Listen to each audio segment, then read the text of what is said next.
tudo bem? Aqui é a professora de Geografia, Welma Pereira. Iremos para a correção da semana 1 do PET, volume 7. A unidade temática Conexões e Escalas, tema Europa, População e Meio Ambiente. Observe atentamente o gráfico abaixo, ele representa parte da realidade demográfica na Europa.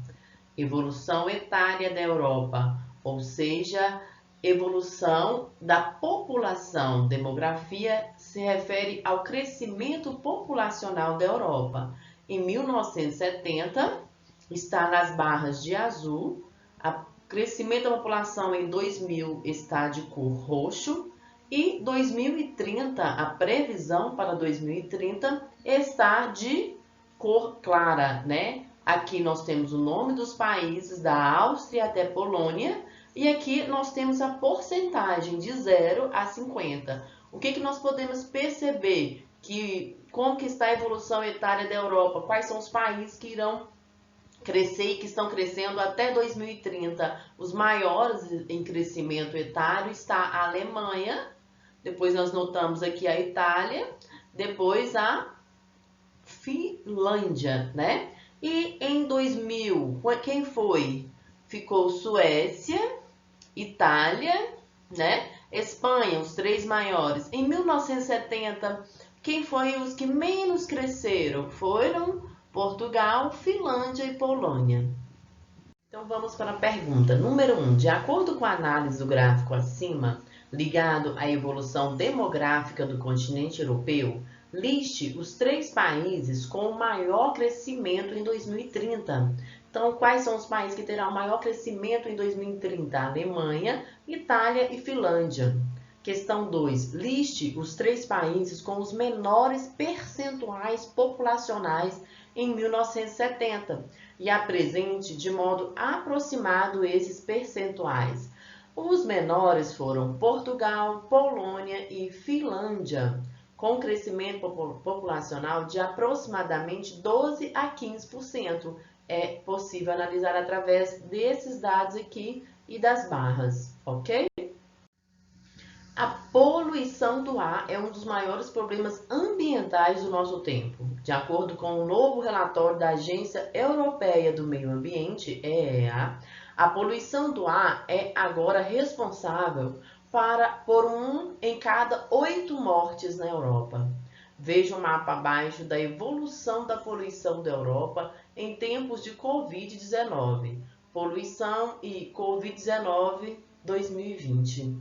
Em 2019, no mês de março e abril, essas manchas mais escuras representam o nível de poluição lá na Europa.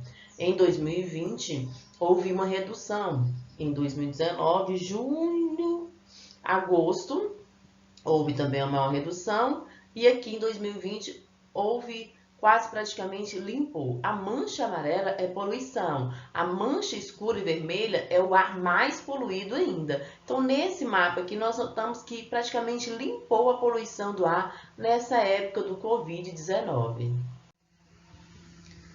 Pergunta-se, letra A. As manchas sobre os países são comparativo nos meses de março e abril e junho a agosto nos anos de 2019 e 2020. Com base nisso, apresente e explique quais os fatores que podem ter proporcionado a redução da poluição do ar nos países indicados.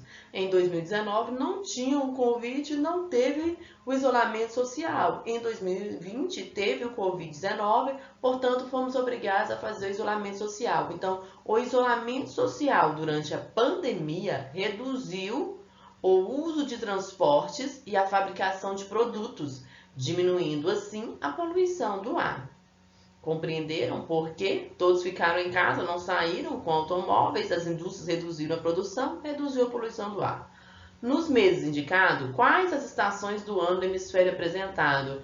Março e abril é primavera e junho e agosto é verão no hemisfério norte. Compreenderam?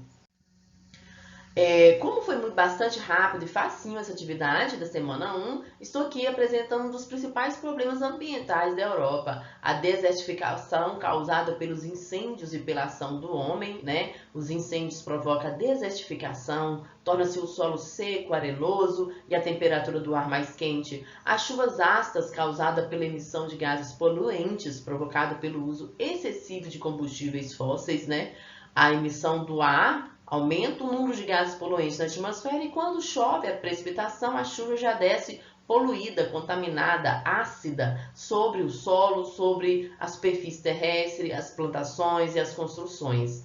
A alteração do clima ocasionada pela intensificação do efeito estufa, principalmente devido ao grande aumento da emissão de CO2. Então, se existe muita indústria emitindo muito CO2, muita poluição, muita queima de combustíveis fósseis no ar, isso torna-se o ar mais preso, mais quente, né? E provoca-se o efeito estufa, né? Que vai consequentemente causar o aquecimento global porque tem aumentado a temperatura do ar. É necessário, então, muitos países discutirem sobre essa questão ambiental e já estão discutindo para que possamos pensar nas futuras gerações. Certinho? Mais Geografia agradece. Um grande abraço da professora de Geografia, Welma Pereira. Fique com Deus.